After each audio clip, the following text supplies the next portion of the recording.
भाई जो गुरु वचन पे डट गए, कट गए फंद 84। लेकिन परमेश्वर समय देश काल परिस्थिति अनुसार ऐसी लीला करते हैं। लेकिन काल तो पूरी कोशिश करता है ना। काल को नहीं पता कि ये परमात्मा है, वो तो एक आम संत मानता है, क्योंकि उसको यकीन है, उसको पूरा भरोसा है कि वो सतलोक का राजा, वो शहंशाह जिसके आधे बाल के बराबर पूरी सृष्टि नहीं है, वो इस गंदे लोक में क्यों आएगा? वो इस गंदे लोक में आ ही नहीं सकता। काल को पक्का यकीन है, क्योंकि वो जानता है सतलोक के क्या ठाठ बाट हैं, कैसा कबीर परमात्मा है, कैसी उसकी महिमा है, वो अच्छे से जानता है। इसलिए उसको यकीन नहीं है कि वो परमात्मा यहां भी आ सकता है। लेकिन देखो ये दयालु परमात्मा कितने दयालु, आप और हमारे लिए अपनी किसी आत्मा को ना भेजकर, अपने किसी दास को ना भेजकर स्वयं इस गंदे लोक में चलकर आया है। तो भाइयों और बहनों, अब हमने भी अपने गुरुदेव भगवान के इस अथक संघर्ष और प्रयास को समझना चाहिए। यदि गुरुजी हमारे लिए निस्वार्थ भाव से आप और हमारे आत्म कल्याण के लिए इतना प्रयत्न कर रहे हैं समर्थ होते हुए, तो भाइयों और बहनों, आप और हमारी तो औकात ही नहीं है। हमने तो परमात्मा के चरणों से चिपट जाना चाहिए कि परमात्मा ले चलो, अब की बारी से लोक में नहीं रहना, पकड़ लो। जिस प्रकार मामा अपनी बहन को लेने आता है और छोटा बच्चा होता है 6-7 साल का, उसको आभास हो जाता है कि माँ जाएगी मामा के साथ, और वो माँ चाहती है कि मैं 2 दिन के लिए जा रही हूँ, बच्चे का क्या करूंगी। वो बच्चे से छुप छुपा के जाने का प्रयास करती है, लेकिन बच्चा भी एक नंबर का होता है। और जब वो लास्ट टाइम आता है मामा के साथ जाने का, उस समय वो बच्चा माँ से लिपट जाता है, रोने लग जाता है। माँ उसको मारेगी, पीटेगी, छुड़ाएगी, लेकिन वो माँ के कपड़ों से लिपट जाएगा, पकड़ लेगा, मार की परवाह नहीं करेगा। और अंत में फिर उस बच्चे की जिद को देखकर वो माँ का भाई क्या कहता है कि बहन इसको भी ले चल, कोई बात नहीं, ले चल ले चल। तो हमने इसी प्रकार से जिद्दी होकर सतगुरु रामपाल जी परमेश्वर जी के चरणों में चिपट जाना है।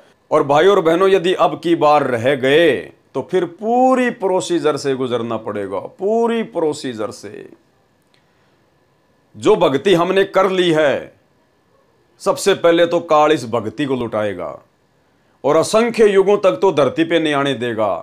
महास्वर्ग में बैठाएगा, राजा महाराजा बनाएगा, देवताओं का राजा बनाएगा, ब्रह्मा विष्णु महेश बनाएगा, फिर नीचे धरती पर पूरी पृथ्वी का राजा बनाएगा, फिर बड़ा बड़ा सेठ बनाएगा।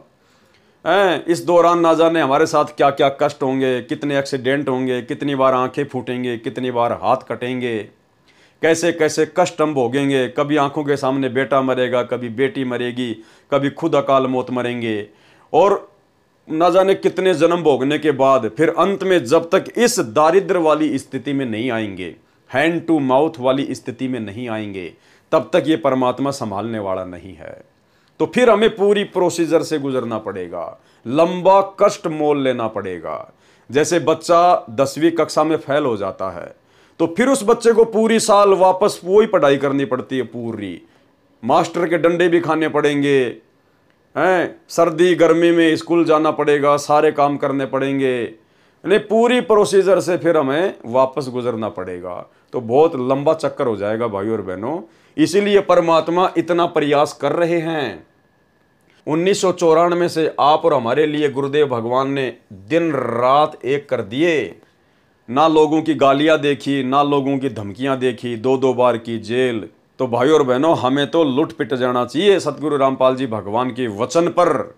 अरे दुनिया जो मर्जी करे सो करे, भगत जो मर्जी करे सो करे, गुरु जी का परिवार बाढ़ में जाए जाए, गुरुजी और हम बस तीसरा बीच में नहीं आना चाहिए। इस भाव से हमने अपने परमात्मा के पीछे लगना है।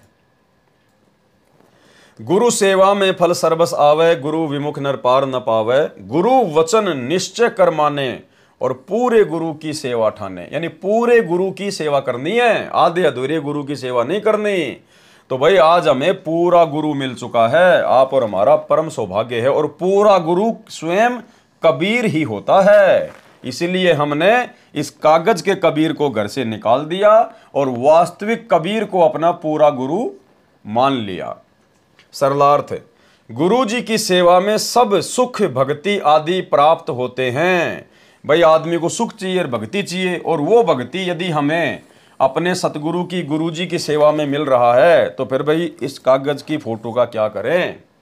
गुरुजी की सेवा में सब सुख भक्ति आदि प्राप्त होते हैं, तो गुरु धारण करके फिर गुरुजी से दूर हो जाते हैं, गुरुजी में कोई दोष निकालते हैं, जो भक्ति नहीं करते या भक्ति त्याग देते हैं, गुरु विमुख कहे जाते हैं। ऐसे व्यक्ति क्या कहे जाते हैं? गुरु विमुख। वे व्यक्ति कभी संसार सागर से पार नहीं हो सकते। यानी जो व्यक्ति गुरुजी से उपदेश ले लेता है, उपदेश लेने के बाद में वो व्यक्ति भक्ति नहीं करता है या गुरुजी को छोड़ देता है या भक्ति में ज़्यादा रुचि नहीं दिखाता है, तो वो क्या कहलाता है? गुरु विमुख है। और भाई और बहनों, जो व्यक्ति गुरुजी के वचन को तोड़कर भक्ति करता है वो भी गुरु विमुख कहलाता है। वे व्यक्ति कभी संसार सागर से पार नहीं हो सकते। पूर्ण गुरु से दीक्षा लेकर गुरु सेवा करते हुए साधना करनी चाहिए और गुरु जी के वचनों का पालन निश्चय अर्थात विश्वास के साथ करना चाहिए। विश्वास के साथ है तो भाई गुरुजी का तो वचन है, गुरुजी का तो आदेश है कि भगत ने ना कोई गेम खेलना, ना किसी के गेम खेलने में सहयोग करना। कोई ताश खेल रहा है तो उसके पास भी नहीं बैठना, मोबाइल तक में कोई गेम वगैरह नहीं खेलना।